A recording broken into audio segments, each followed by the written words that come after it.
തന്ത്രി കണ്ഠരര് രാജീവരുടെ അറസ്റ്റ് കേസിൽ നിന്ന് ശ്രദ്ധ തിരിക്കാൻ വേണ്ടിയാണോ എന്ന് സംശയമുണ്ടെന്നും രാജീവ് ചന്ദ്രശേഖർ പറഞ്ഞിരിക്കുകയാണ്. എന്തുകൊണ്ട് മന്ത്രിയെ അറസ്റ്റ് ചെയ്യുന്നില്ല എന്നാണ് പ്രധാന ചോദ്യം. തന്ത്രിയെ അറസ്റ്റ് ചെയ്യുമ്പോൾ എന്തുകൊണ്ട് മന്ത്രിയെ അറസ്റ്റ് ചെയ്യുന്നില്ല? ശബരിമല സ്വർണ്ണക്കൊള്ളയ്ക്ക് പിന്നിൽ വലിയ രാഷ്ട്രീയക്കാരുണ്ട്. CPM കോൺഗ്രസ് കുറുവാ സംഘമാണ് ഇതിന്റെ പിന്നിൽ. ജനുവരി 14 മകരവിളക്ക് ദിവസം വീട്ടിലും നാട്ടിലും അയ്യപ്പ ജ്യോതി നടത്തും. NDAയുടെ നേതൃത്വത്തിൽ പ്രതിഷേധത്തിന്റെ തുടക്കമായിരിക്കും ഇത്. ശബരിമല സ്വർണ്ണക്കൊള്ളയിൽ LDFും UDFനുമെതിരായ സമരമായാണ് അയ്യപ്പ ജ്യോതി തെളിയിക്കുന്നത്. മകരവിളക്ക് ദിനത്തിൽ വീടുകളിലും നാട്ടിലും ജ്യോതി തെളിയിച്ചായിരിക്കും പ്രതിഷേധമെന്നും രാജീവ് ചന്ദ്രശേഖർ പറഞ്ഞു. ഞാൻ 2-3 ദിവസം മുമ്പേ ഈ പ്രസ് കോൺഫറൻസിൽ പറഞ്ഞാണ് ഞങ്ങൾ ഈ അടുത്ത 100 ദിവസം ഈ മിഷൻ 2026 അസംബ്ലി ഇലക്ഷന്റെ ഭാഗമായി 3 കാര്യങ്ങളാണ് ചർച്ച ചെയ്യാൻ പോകുന്നത്. NDA ഒന്ന്, വികസിത കേരളം, അതിൻ്റെ ഒരു കാഴ്ചപ്പാട്, തൊഴിൽ അവസരങ്ങൾ, അതിനെക്കുറിച്ച് നന്നായി ചർച്ച ചെയ്യും. അതിൻ്റെ ഒപ്പം വിശ്വാസ സംരക്ഷണം, അതിനെക്കുറിച്ച് ചർച്ച ചെയ്യും. ജനങ്ങളുടെ മുമ്പിൽ ഞങ്ങളുടെ ഒരു കാഴ്ചപ്പാടും ഇവിടുന്ന് LDFും UDFും ചെയ്യുന്ന കാര്യങ്ങളും അതിനെക്കുറിച്ച് ചർച്ച ചെയ്യും. പിന്നെ മൂന്നാമത്തത്, ഈ നാട്ടിൽ കോൺഗ്രസും ജമാഅത്തും മുസ്ലിം ലീഗും കൊണ്ടുവരുന്ന അപകട രാഷ്ട്രീയം. ഈ 3 കാര്യങ്ങളാണ് ഞങ്ങൾ അടുത്ത 100 ദിവസം ഈ അസംബ്ലി ഇലക്ഷന്റെ ഭാഗമായി നാടിന്റെ ഭാവി തീരുമാനിക്കുന്ന 3 കാര്യങ്ങളാണ് ഞങ്ങൾ ചർച്ച ചെയ്യാൻ പോകുന്നത്. ഇന്ന് NDAന്റെ മുതിർന്ന നേതാവുമാരും എല്ലാവരും ഇവിടെ ഒപ്പം ഇന്ന് ഞങ്ങൾ ചർച്ച ചെയ്യാൻ ആഗ്രഹിക്കുന്നത് ശബരിമല കൊള്ള, വിശ്വാസ സംരക്ഷണത്തിന്റെ ഭാഗമായി ഇവിടെ നടന്ന ശബരിമല കൊള്ളയെ കുറിച്ച് 2-3 വാക്ക് പറയാൻ ആഗ്രഹിക്കുന്നു. ഇന്നലെ നമ്മൾ കേട്ടു, ശബരിമല തന്ത്രിനെ പോലീസ് അറസ്റ്റ് ചെയ്തു. അദ്ദേഹത്തിന്റെ റിമാൻഡ് റിപ്പോർട്ട് ഞങ്ങൾ വായിച്ചു, പഠിച്ചു. അതെല്ലാം വായിക്കുമ്പോഴും പഠിക്കുമ്പോൾ ഞങ്ങളുടെ ഒരു അഭിപ്രായമാണ്, ഞങ്ങൾക്കൊരു സംശയം, ഈ തന്ത്രിന്റെ അറസ്റ്റ് ജനങ്ങളുടെ ശ്രദ്ധ തിരിക്കാനാണോ CPMന്റെയും കോൺഗ്രസിന്റെ മന്ത്രിമാരായ കടകംപള്ളി സുരേന്ദ്രൻ, വാസവൻ, അതിനു മുമ്പ് കോൺഗ്രസ് മന്ത്രിമാരെ സംരക്ഷിക്കാനാണോ എന്നൊരു സംശയം. കാരണം ഉത്തരവാദിത്വം ആരുടെയാണ്? അമ്പലത്തിന്റെ സ്വർണം, ശബരിമലയുടെ സ്വർണം സംരക്ഷിക്കാനും അതിനെ കൃത്യമായ അതിന്റെ അക്കൗണ്ടബിലിറ്റിയും അത് നോക്കാൻ അതിന്റെ ആരുടെ ഉത്തരവാദിത്വമാണ്? ദേവസ്വം ബോർഡും ദേവസ്വം മന്ത്രിന്റെ അല്ലേ? അപ്പോൾ തന്ത്രിനെ അറസ്റ്റ് ചെയ്യുമ്പോൾ എന്തുകൊണ്ട് മന്ത്രിനെ അറസ്റ്റ് ചെയ്യുന്നില്ല? എന്തുകൊണ്ട് മന്ത്രിനെ ചോദ്യം ചെയ്യുന്നു, തന്ത്രിനെ അറസ്റ്റ് ചെയ്യുന്നു? ഇതൊരു ചോദ്യമാണ്, ഒരു വാലിഡ്, ഒരു ലെജിറ്റിമേറ്റ് ചോദ്യമാണ്. ഞങ്ങളുടെ ഒരു അഭിപ്രായം, ശക്തമായ ഒരു അഭിപ്രായം, ആദ്യം മുതൽ ഇവിടെ നടക്കുന്നത് CPMും കോൺഗ്രസും അവരെ രാഷ്ട്രീയക്കാരെ സംരക്ഷിക്കാൻ ഒരു വലിയൊരു എഫർട്ട്. ആദ്യം മുതൽ CPMന്റെ ബഹുമാനപ്പെട്ട മുഖ്യമന്ത്രി പറഞ്ഞത് ഇത് വീഴ്ചയാണ്. അന്നു മുതൽ ഇന്ന് കാണുന്നത് എന്താണ്?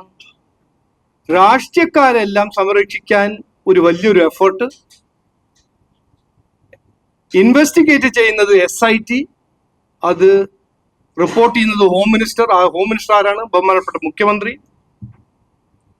അപ്പോൾ കൃത്യമായി ഞങ്ങൾ പറയാൻ ആഗ്രഹിക്കുന്നത്, ഇതിന്റെ പിന്നില്, ശബരിമല കൊള്ളയുടെ പിന്നിൽ വലിയ രാഷ്ട്രീയക്കാരുണ്ട്.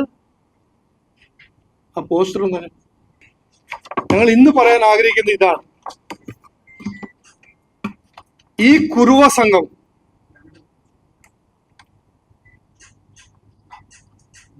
ആണ് പോറ്റീന്റെ പിന്നിലും പോറ്റീനെ പ്രോത്സാഹിക്കുന്ന സോണിയാഗാന്ധിജിയും കോൺഗ്രസിന്റെ മുതിർന്ന നേതാവായ സോണിയാഗാന്ധിജിയും LDFന്റെ മുതിർന്ന നേതാവായ ബഹുമാനപ്പെട്ട മുഖ്യമന്ത്രിയും. അപ്പോ CPM കോൺഗ്രസ് കുറുവ സംഘം ആണ് ഈ കൊള്ളയിന്റെ പിന്നിൽ. അപ്പൊ ഇതിന്റെ അന്വേഷണമാണ് നടക്കേണ്ടത്. ഇനി തന്ത്രി എന്ത് ചെയ്തു എന്ത് ചെയ്തില്ല, റിമാൻഡില് എന്ത് പറഞ്ഞു, അതിനെക്കുറിച്ച് 2 വാക്ക് ആരാ പറയാൻ പോകുന്നത്? കേസ് പറയാൻ പോകുന്നില്ല. അതിനെക്കുറിച്ച് കേസ് സംസാരിക്കും. പക്ഷെ ഇതിന്റെ പിന്നിൽ രാഷ്ട്രീയക്കാരുണ്ട്. കോൺഗ്രസും CPM രണ്ടുപേരും ഇതിന്റെ പിന്നിലുണ്ടെന്ന് ആർക്കും ഒരു സംശയമില്ല. അതുകൊണ്ട് 14-ാം തീയതി മകരവിളക്ക് ആ ദിനം BJP NDA ഒരു പ്രോഗ്രാം ലോഞ്ച് ചെയ്യുന്നുണ്ട്. അത് MT രമേശ് ആദ്യം സൂചിപ്പിച്ചാണ്, ഇന്ന് ഞാൻ റിപ്പീറ്റ് ചെയ്യുന്നു. വീട്ടിലും നാട്ടിലും അയ്യപ്പ ജ്യോതി. 14-ാം തീയതി മുതൽ ഒരു ശക്തമായ NDAന്റെ ഒരു പ്രോഗ്രാം. ഇതിന്റെ പിന്നിൽ ആരാണ്, അവരെല്ലാം എക്സ്പോസ് ചെയ്യാൻ ഞങ്ങളുടെ ഒരു പ്രതിഷേധം, ഞങ്ങളുടെ ഒരു സമരം നടക്കും എന്ന് ഞാൻ പറയാൻ ആഗ്രഹിക്കുന്നു. SIT നടപടികൾ ദുരൂഹമാണെന്ന് BJP നേതാവ് K. സുരേന്ദ്രനും ആരോപിച്ചു. ശബരിമലയിലെ സ്വർണ്ണക്കൊള്ളയുമായി ബന്ധപ്പെട്ട SIT അന്വേഷണം, അവരുടെ നടപടികൾ പലതും സംശയാസ്പദമാണെന്നുള്ള കാര്യത്തിൽ തർക്കമില്ല. ഉണ്ണികൃഷ്ണൻ പോറ്റിയെ അറസ്റ്റ് ചെയ്തപ്പോൾ ആദ്യം തന്നെ പോറ്റി നൽകിയ മൊഴിയിൽ പ്രധാനപ്പെട്ട ഒരു പേരായിരുന്നു കടകംപള്ളി സുരേന്ദ്രന്റെയും പ്രശാന്തിന്റെയും. അതായത് ആദ്യ ദിവസം ഉണ്ണികൃഷ്ണൻ പോറ്റിയെ അറസ്റ്റ് ചെയ്ത് SITക്ക് ലഭിച്ച മൊഴികളിൽ ഏറ്റവും പ്രധാനപ്പെട്ട 2 പേരുകളായിരുന്നു കടകംപള്ളി സുരേന്ദ്രനും അതുപോലെ അപ്പോഴത്തെ ദേവസ്വം ബോർഡ് പ്രസിഡന്റ് പ്രശാന്തും. ആ 2 പേരിൽ 2 പേരെയും SIT നിരവധി തവണ ചോദ്യം ചെയ്തു. എല്ലാവിധ തെളിവുകളും കടകംപള്ളി സുരേന്ദ്രനും പ്രശാന്തിനുമെതിരെ ഉണ്ടായിട്ടും SIT അവരെ അറസ്റ്റ് ചെയ്യാൻ തയ്യാറായില്ല. എന്നാൽ തന്ത്രിയെ ഇപ്പോൾ അറസ്റ്റ് ചെയ്തിരിക്കുന്നു. തന്ത്രി ക്ഷേത്രത്തിലെ എല്ലാ വസ്തുക്കളുടെയും കസ്റ്റോഡിയൻ അല്ല, അത് ദേവസ്വം ബോർഡാണ്. തന്ത്രി അവിടുത്തെ ആചാരങ്ങളും അനുഷ്ഠാനങ്ങളും സംരക്ഷിക്കാൻ വേണ്ടിയിട്ട് മാത്രമാണ് അദ്ദേഹത്തിനുള്ള അധികാരം. അവിടെ പൂജ എങ്ങനെ വേണം, അവിടുത്തെ കാര്യങ്ങളിൽ എന്തൊക്കെ മാറ്റം വരുത്തണം, സമയം എങ്ങനെ ആയിരിക്കണം, അതിനപ്പുറത്ത് ദേവസ്വം ഭണ്ഡാരം സൂക്ഷിക്കാനുള്ള ഒരു അധികാരവും തന്ത്രിക്കില്ല. അതിന്റെ മുഴുവൻ കസ്റ്റോഡിയനും ദേവസ്വം ബോർഡ് തന്നെയാണ്. ഇവിടെ റിമാൻഡ് റിപ്പോർട്ടിൽ പറഞ്ഞിരിക്കുന്നത് തന്ത്രി ആചാര ലംഘനം നടത്തിയെന്നാണ്. ആചാര ലംഘനം നടത്തിയിട്ട് കേസെടുക്കുകയാണെങ്കിൽ ആദ്യം പിണറായി വിജയനെതിരെയാണ് കേസെടുക്കുന്നത്. ഇവിടെ എത്രയോ ആചാര ലംഘനം അദ്ദേഹം തന്നെ നേരിട്ട് നടത്തിയിട്ടുണ്ട്. ശബരിമലയിലെ ഏറ്റവും വലിയ ആചാര ലംഘനം അദ്ദേഹം തന്നെയാണ് നടത്തിയത്. അവിശ്വാസികളായിട്ടുള്ള ആക്ടിവിസ്റ്റുകളെ കൊണ്ടുവന്ന് 18-ാം പടി ചവിട്ടിച്ച് ഞങ്ങളൊരു നവോത്ഥാനം ഉണ്ടാക്കിയെന്ന് ഓപ്പണായി സമ്മതിച്ച മുഖ്യമന്ത്രിയാണ് കേരളം ഭരിക്കുന്നത്. ആചാര ലംഘനത്തിന് IPCയിലോ അല്ലെങ്കിൽ ഇപ്പോഴത്തെ പുതിയ നിയമസംഹിതയിലോ എന്താ കേസുള്ളത്?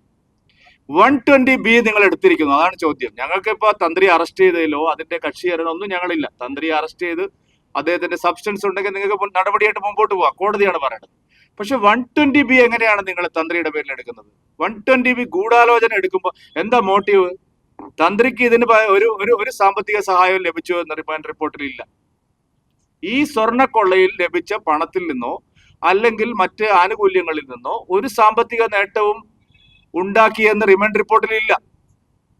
ആചാരങ്ങളുടെ കാര്യം മാത്രമാണ് റിമാൻഡ് റിപ്പോർട്ടിൽ പറയുന്നത്. അപ്പൊ അവിടെ ഒരു സംശയം സ്വാഭാവികമാണ്. ഈ തദ്ദേശ തെരഞ്ഞെടുപ്പിൽ ഉണ്ടായിട്ടുള്ള അതിഭീകരമായ തിരിച്ചടിയിൽ നിന്ന് മറികടക്കാൻ ജനവികാരം അത്ര ശക്തമായി സർക്കാരിനെതിരെ ഉള്ളപ്പോ അതിനെ ഒന്ന് വഴിതിരിച്ചു വിടാനുള്ള ഒരു തന്ത്രമാണോ എന്നുള്ള സംശയം ജനങ്ങൾക്കുണ്ട്. അത് ദൂരീകരിക്കപ്പെടണം. അതാണ് ഞങ്ങളുടെ BJP ആലോചിച്ചിരിക്കുന്നത്, ND ആലോചിച്ചിരിക്കുന്നത്. ഞങ്ങൾ ഇതിനെ സംബന്ധിച്ചുള്ള അഭിപ്രായം അത് ഞങ്ങൾ പറഞ്ഞില്ലല്ലോ. അതിൽ കോർട്ട് തീരുമാനിക്കും. അത് കേസും പറഞ്ഞു, ഞാനും പറഞ്ഞു. അത് അദ്ദേഹത്തിന്റെ ജില്ലയാണ്. ജില്ലാ പ്രസിഡന്റ് അവരുടെ കുടുംബത്തിന് പോയി കാണുന്നു. അതൊരു നോർമൽ കാര്യല്ലേ? അതെ, അല്ല അത് പച്ചമല അല്ല എന്താ പറയാ, അരിയാഹാരം കഴിക്കുന്നത് എല്ലാവർക്കും മനസ്സിലാവില്ലേ? ഈ SIT ഹൈക്കോടതി നിർദ്ദേശപ്രകാരമാണ് നിശ്ചയിച്ചതെങ്കിലും SIT-യിലുള്ളവരിൽ മഹാഭൂരിപക്ഷവും ഈ ഗവൺമെന്റിനെ അനുകൂലിക്കുന്ന പാർട്ടി കേഡറുകളായിട്ടുള്ള പോലീസുകാരാണ്. മാത്രമല്ല, ഈ അടുത്ത കാലത്ത് പത്മകുമാറിന്റെയും വാസുവിന്റെയും അറസ്റ്റിന് ശേഷം 2 പ്രധാനപ്പെട്ട CPM കേഡറുകളെ കൂടി ഈ ഒരു അന്വേഷണ സംഘത്തിൽ ഏർപ്പെടുത്തിയിരിക്കുന്നു. ഹൈക്കോടതിയിൽ നിന്ന് പല കാര്യങ്ങളും മറച്ചു വെക്കുകയാണെന്ന് ഇതെല്ലാവർക്കും അറിയുന്നതല്ലേ. ആദ്യഘട്ടം മുതൽ ലഭിച്ച പല മൊഴികളും ഹൈക്കോടതിയിൽ മറച്ചു. അതുകൊണ്ടല്ല ഹൈക്കോടതി ചോദിച്ചത് എന്തുകൊണ്ടാണ് ഉന്നതന്മാരിലേക്ക് നിങ്ങൾ പോകാത്തതെന്ന്. ഹൈക്കോടതി കേസ് അന്വേഷിക്കുന്നില്ലല്ലോ. ഹൈക്കോടതിയിൽ എല്ലാ 2 ആഴ്ച കൂടുമ്പോഴും അവർ റിപ്പോർട്ട് കൊടുക്കണം. ആ കൊടുക്കുന്നത് ഇവരല്ലേ കൊടുക്കുന്നത്. അതുകൊണ്ട് എന്തിനാണ് അവർ CBI അന്വേഷണത്തെയും അതുപോലെ ED അന്വേഷണത്തിനെ ഭയപ്പെടുന്നത്? സത്യം ഒന്നും മറച്ചു വെക്കാനില്ലെങ്കിൽ ഇപ്പൊ അവർ ആദ്യഘട്ടം മുതൽ തന്നെ കേന്ദ്ര ഏജൻസികൾ വേണ്ട എന്നതിനാണ് പറയുന്നത്. അപ്പൊ സത്യം തെളിഞ്ഞാൽ അവരുടെ വലിയ വലിയ നേതാക്കൾ കുടുങ്ങും. അത് പച്ചയായിട്ടുള്ള യാഥാർത്ഥ്യമാണ്. അല്ല, അതിപ്പോ ഹൈക്കോടതിയിൽ ഒരാളെ അറസ്റ്റ് ചെയ്യാൻ പോകുന്നത് ഹൈക്കോടതി എതിർക്കുമോ? നിങ്ങൾ ഏതെങ്കിലും ഒരു വരി മാത്രമാണ് ഈ ചൂണ്ടിക്കാണിക്കുന്നത്. ബഹുമാനപ്പെട്ട ഹൈക്കോടതി, കേരള ഹൈക്കോടതി മുഖത്തടിച്ചുകൊണ്ട് 5 തവണ ഈ SIT-ക്കെതിരെ അതിരൂക്ഷമായ വിമർശനം നടത്തിയില്ല. നിങ്ങൾ മാധ്യമങ്ങൾ തന്നെ റിപ്പോർട്ട് ചെയ്തതാണ്. നിങ്ങൾ ആരെയാണ് കാത്തിരിക്കുന്നത്? ഉന്നതന്മാരിലേക്ക് എന്തുകൊണ്ട് നിങ്ങൾ പോകുന്നില്ല? ഇല്ല, ഇത് ഞങ്ങൾ ആദ്യം മുതൽ പറഞ്ഞതല്ലേ. ഞങ്ങൾക്ക് SIT-യിൽ വിശ്വാസമില്ല എന്ന് ഞങ്ങൾ ആദ്യം മുതൽ പറഞ്ഞതല്ലേ. ഇതിപ്പോ പെട്ടെന്നല്ലല്ലോ. അതുകൊണ്ടല്ലേ ഞങ്ങൾ ആവശ്യപ്പെടുന്നത് CBI ഒരു സെൻട്രൽ ഏജൻസി ഇൻവെസ്റ്റിഗേറ്റ് ചെയ്യണമെന്ന്. അതിന്റെ ഒരു തെളിവല്ലേ ഇത്. തന്ത്രിനെ അറസ്റ്റ് ചെയ്യുന്നു, മന്ത്രിനെ ചോദ്യം ചെയ്യുന്നു. തന്ത്രിനെ അറസ്റ്റ് ചെയ്യുന്നു, മന്ത്രിനെ അറസ്റ്റ് ചെയ്യുന്നില്ല. ഇത് അല്ല, ഒരു സാമാന്യ ബുദ്ധിയുള്ള ഒരാളോട് ചോദിക്കുന്നു, ആരുടെ ഉത്തരവാദിത്തമാണത്? ദേവസ്വം ബോർഡിന്റെ ഉത്തരവാദിത്തമല്ലേ? ദേവസ്വം മന്ത്രിന്റെ ഉത്തരവാദിത്തമല്ലേ ഇത്? ഈ ഭരണഘടനയില് മുകളില് ഞാൻ ഭരണഘടന ഫോളോ ചെയ്യുന്നു ഒരു ഓത്തെടുത്ത ഒരു മന്ത്രിയല്ലേ, അദ്ദേഹത്തിന് ചോദ്യം ചെയ്ത വിടുക ചെയ്യേണ്ടത്? ഇവിടെ കൊള്ള നടന്നിട്ടുണ്ട്. ഇത് മുഖ്യമന്ത്രി ആദ്യം പറഞ്ഞു വീഴ്ചയാണെന്ന്, ഇന്ന് സമ്മതിക്കുന്നു കൊള്ളയാണെന്ന്. ഇതിപ്പോ അതിപ്പോ ഞങ്ങൾ ആദ്യം പറഞ്ഞല്ലോ ഇത് കൊള്ളയാണ്, വീഴ്ചയല്ല എന്ന്. അത് സത്യമായില്ലോ. ഇനിയിപ്പോ ഞങ്ങൾ ചോദിക്കുന്നത്, ഇത് കൊള്ളയുടെ പിന്നിൽ ആരുടെ ഗൂഢാലോചന, ആരാണ് രാഷ്ട്രീയക്കാരെ ഇവര് പ്രോത്സാഹിപ്പിച്ചത്? ഇതൊരു ഒരു നല്ലൊരു കൃത്യമായി ചോദിക്കേണ്ട ഒരു ചോദ്യമല്ലേ. അപ്പോ തന്ത്രിനെ അറസ്റ്റ് ചെയ്യുന്നു, ഓക്കെ, അതൊരു ബൈ ദ ലോ അത് നടക്കട്ടെ. പക്ഷേ ഈ മന്ത്രിമാരും പിന്നെ ഇങ്ങനത്തെ ഒരു തെളിവുള്ള സമയത്ത് അവരെന്താണ് ചോദിക്കാത്തത്? കോൺഗ്രസിന് എന്താണ് ചോദിക്കാത്തത്? ഈ മിനിറ്റ്സിൽ ഒപ്പുവെച്ച് ശങ്കർദാസ് പുറത്തും ഈ മിനിറ്റ്സേ കാണാത്ത തന്ത്രി അകത്തുനിന്നുള്ളത് തന്നിരിക്കുന്നു. കറക്റ്റ് അല്ലേ?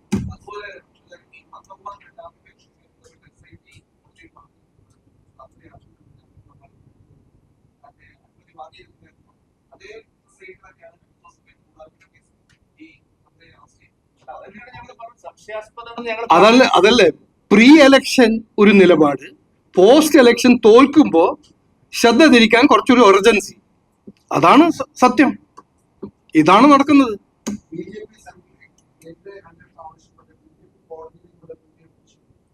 മൂവ് ചെയ്തല്ലോ, അത് 16-ാം തീയതി ഹിയറിങ്ങിന് വരുന്നുണ്ടല്ലോ. അല്ല, ഞങ്ങൾ പറഞ്ഞത് എന്താണ്? സെൻട്രൽ ഇൻവെസ്റ്റിഗേറ്റീവ് ഏജൻസി അന്വേഷിക്കണം, പരിശോധിക്കണം. എന്നാൽ മാത്രമേ ഇതിന്റെ ശരിക്ക് തെറ്റ് ചെയ്തവര് കൃത്യമായി പിടിക്കാൻ പറ്റുള്ളൂ എന്ന് ഞങ്ങൾ ആദ്യം മുതൽ പറയുന്ന കാര്യമാണ്. കടകംപള്ളി സുരേന്ദ്രനെ ഏത് സമയത്ത് വേണമെങ്കിലും അറസ്റ്റ് ചെയ്യാം എന്നുള്ള ഒരു നിർണായകമായ ഒരു തീരുമാനം SIT-യുടെ ഭാഗത്തു നിന്നും ഉണ്ടാകുമെന്ന് CPM-ന് അറിയാം. അതുകൊണ്ട് തന്നെയാണ് കടകംപള്ളി സുരേന്ദ്രനോട് ഇപ്രാവശ്യം കഴക്കൂട്ടത്തൊന്നും മത്സരിക്കേണ്ട എന്ന് CPM നേതാക്കൾ തന്നെ പറഞ്ഞത്. കാരണം ഏത് സമയം വേണമെങ്കിലും അറസ്റ്റ് ഉണ്ടാകാം, ജയിലിലേക്ക് പോകാം എന്നുള്ളത് CPM-ന് നല്ലപോലെ അറിയാം. പ്രശാന്തും അങ്ങനെ തന്നെയാണ് നിൽക്കുന്നത്. കാരണം 2025 ശബരിമലയിൽ ഒരു സ്വർണ്ണക്കൊള്ള നടന്നിട്ടുണ്ട് എന്നൊരു സംശയം SIT-ക്കുണ്ട്. അവർ ആ ഒരു അന്വേഷണം നടക്കുകയാണ്. ഇപ്പോൾ തന്ത്രി അറസ്റ്റ് ചെയ്തതിൻ്റെ ഒരു പ്രധാനപ്പെട്ട കാര്യമെന്ന് പറയുന്നത് ED കേസെടുത്ത് അന്വേഷിക്കുന്നുണ്ട്. ED-യുടെ റഡാറിൽ കടകംപള്ളി സുരേന്ദ്രൻ ഉണ്ട്.